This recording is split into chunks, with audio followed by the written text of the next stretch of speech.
This is VOA News. Via remote, I'm Marisa Melton. The United Nations says 3 Burundian peacekeepers have been killed by unidentified armed combatants in the Central African Republic.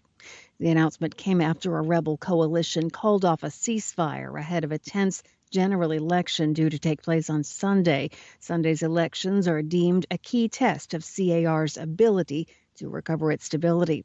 In the week before voting day, the incumbent president accused his predecessor of plotting a coup. A militia briefly seized the country's 4th biggest town, and Russia and Rwanda sent military personnel to help shore up the government. Central African Republic is a mineral-rich area, but the UN rates it as the world's 2nd poorest country on its Human Development Index. CAR has been chronically unstable since achieving its independence 60 years ago. The Syrian Observatory for Human Rights says Israeli missile strikes on Syria killed at least 6 Iran-backed fighters on Friday. The group says the dead were all foreign paramilitaries fighting alongside President Bashar al-Assad's forces. The missiles, which were fired from Lebanese airspace, hit positions held by Iran-backed militias. The Britain-based watchdog says one also targeted a government-run research center where surface-to-surface missiles are developed and stored. Iranian experts are believed to work in that research center. The Israeli military said it would not comment on reports in foreign media. The fast-track ratification of the post-Brexit trade deal between Britain and the European Union got underway on Christmas Day as ambassadors from the Bloc's 27 nations started assessing the accord that takes effect in a week. You can find more on that and other stories at our website, voanews.com. This is VOA News. The European Union began a vaccine rollout on Saturday while countries in the Bloc were forced back into lockdown by a new strain of the virus. The new strain discovered in Britain is believed to be more infectious than the previous ones. The hours before the first vaccine doses arrived in France, Paris's health ministry confirmed late Friday it had detected its first case of the new variant in a citizen recently returned from Britain. The pandemic has claimed more than 1.7 million lives, and it's still running rampant in much of the world. But the recent launching of inoculation campaigns has boosted hopes that 2021 could bring a respite.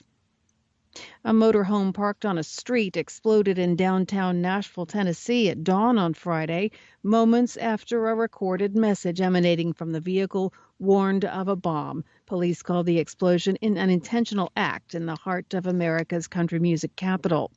3 people were injured in the Christmas morning blast, though none critically. Authorities said it was uncertain whether anybody was inside the recreational vehicle when it exploded. But police reported hours later that investigators had found possible human remains nearby. Nashville Mayor John Cooper ordered a curfew imposed around the blast site through the holiday weekend as FBI investigators combed the scene, though police say they were aware of no further threats. Authorities offered no explanation as to a possible motive, and there was no claim of responsibility.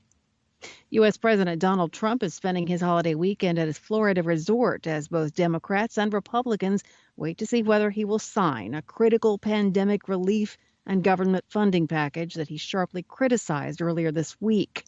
The $2.3 trillion spending legislation, which includes an $892 billion package for coronavirus relief, has been flown from Washington, D.C., to Mr. Trump's Mar-a-Lago club to be available for him to sign into law. Mr. Trump has not specifically threatened to veto the bill, but he's surprised lawmakers in both parties by labeling the legislation as a disgrace, after it had been passed in the House and the Senate, capping months of negotiations. Mr. Trump said the package gave too much money to special interests and foreign aid, and said direct payments of $600 for most Americans should be increased to $2,000. That was seen as a rebuke to members of his own Republican Party, which had resisted Democratic efforts to negotiate larger payments. Ethiopia will hold legislative and regional elections June 5th next year, according to the country's Electoral Commission on Friday, after polls for 2020 were delayed by the pandemic. Via remote, I'm Marisa Melton from Washington. This is VOA News.